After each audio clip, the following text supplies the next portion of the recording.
Are we vegans now? Are we? Well, there's that one scene where we make like a vegan dinner, which is so yeah, weird. but then we have spaghetti oh, no, yeah, and meatballs. with meatballs. All right, so we were just trying. We like vegan Mondays. Bad vegans. Guys, I am here with Finn Jones and Jess Henwick, and we're talking Iron Fist Season 2. Bonjour. Bonjour. Pamplemousse. We're also doing a French tutorial. Yes. So you guys, Colleen and Danny are fresh off the Defenders. So what did their characters take from Defenders that maybe we can expect to see in Iron Fist? So at the end of Defenders, Matt Murdock's last wishes are protect my city. So at the beginning of Iron Fist Season 2, we're seeing Danny taking on that vigilante role. He has also moved in with his wonderful girlfriend, Colleen Wing. Who dat?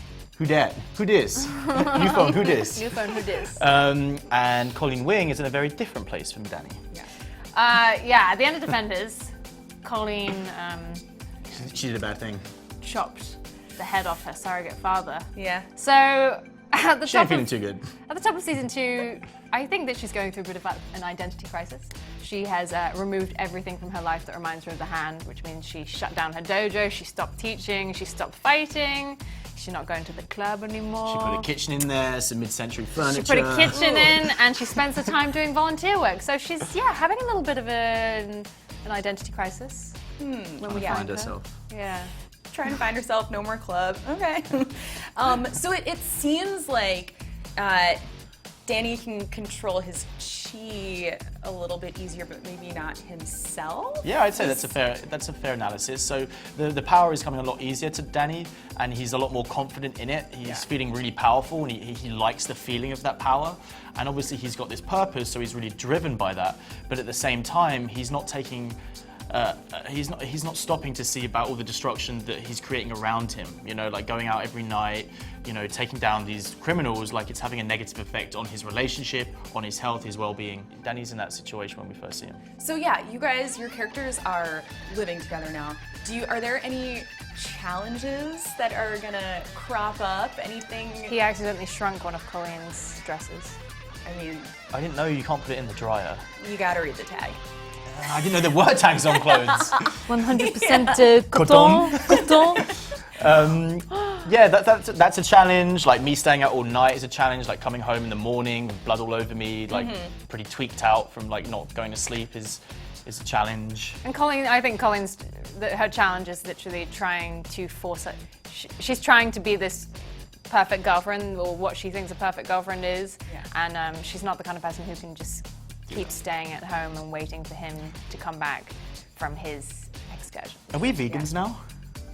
Are we? Well, there's that one scene where we make like a vegan dinner, which is so but then weird. we have spaghetti oh, no, yeah, and meatballs. with meatballs. All right, so we were just trying. We like vegan So Mondays. bad vegan. It feels vegan like a very Mondays. couple thing to be like, we're vegan on We're gonna do Tuesdays. vegan Tuesdays, but we're gonna eat meat every other night of the week. Yeah. Yeah, okay, so... Yeah, we're doing that whole thing. Yeah, really the couple thing. Yeah. So the fight scenes, they're pretty brutal. They don't have any music to them. When you guys are shooting those, do they feel, like, is the vibe on set intense, or... It depends on the fight, really. I remember the Kunlun fight was really intense between me and Davos.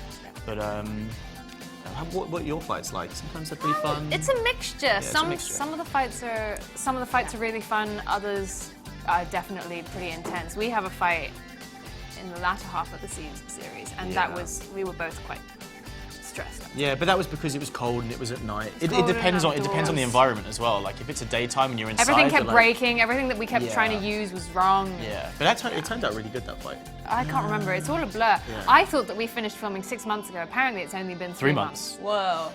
What's been going on in those 3 months? It felt like 6. I went traveling. I went all over the world. Yeah, I did as well. Copy I went traveling as well. Pamplemousse. Yeah, see, I learned You what had some pamplemousse pamplemousse? means in France. Very cool. In If you French. guys were to spar in real life, who would win? Verbally, let's say a verbal spar, who would win? Verbal spar. Yeah. Yeah, probably Jess. Okay. Okay, Physical it's spar. No matter what, you're gonna take it. Spa treatment. No, spa treatment is me. So you guys, the show shoots a lot, totally in New York, right? Yes. Yeah. Yeah. Have there ever been any times where like shooting in the city has interfered? Or you Oh, just all had the to stop? time. Yeah. Like New York is, that's one of the reasons I love New York, because it's like no holds barred. But there's, Full of hecklers. yeah, it's full of hecklers. So we were shooting down on the subway on a Friday night, and a bunch of Mets fans came out, and they were all drunk, and me and Alice were fighting on the other side of the subway, and they were like shouting at us, heckling us. And Alice, who was in character at the moment as Walker, she just turned around and she just gave it to them. Like she would just shut them down, and they just quiet. I really wish I was there to see It was that. pretty epic. Yeah, it was pretty epic. You shut a guy down in the rain in episode 1 outside of my apartment. Yeah, it makes sense. Well, it just gets to the point where you're trying to work and they're just interfering You're for the always sake shutting of it, people down. and you're just like, And I'm always dude. opening people up. What? Okay. Not gonna go there. Next question. You probably any Daughters of the Dragon? There's plenty of it. Misty comes in, Yeah. and Misty's in it for a good portion. We're, so you can see building it. the foundation for it this season. Yeah. You start to see why these two women are friends, not just. Previously, they were just survivors, Yeah. And that was what bonded them. And actually, over the course of this season, you start to see them build up this relationship in a really beautiful way. Cool. with habanero nuts. With habanero nuts. Sounds great. Is there anything that you guys, a scene, a line, a storyline, anything that like you guys are personally really excited for fans to see? That's season 1. It's a great line. Call my sensei. It's under Sensei. Sensei. Sorry, these are all season 1 lines. Just the whole thing, like all the fights. Are super In one of the final episodes of this season, I say, no one's going anywhere. Now pack up your stuff and get out of here. And it cracks me up. Was that when you walked in on the Yeah, in yeah. the kitchen? No one's going Yeah, anywhere. yeah. Now get your stuff and get out of here. Great. I'm really excited for people to see that. Though I think they may have hopefully cut that in the ADR. No, it's still going to be in there.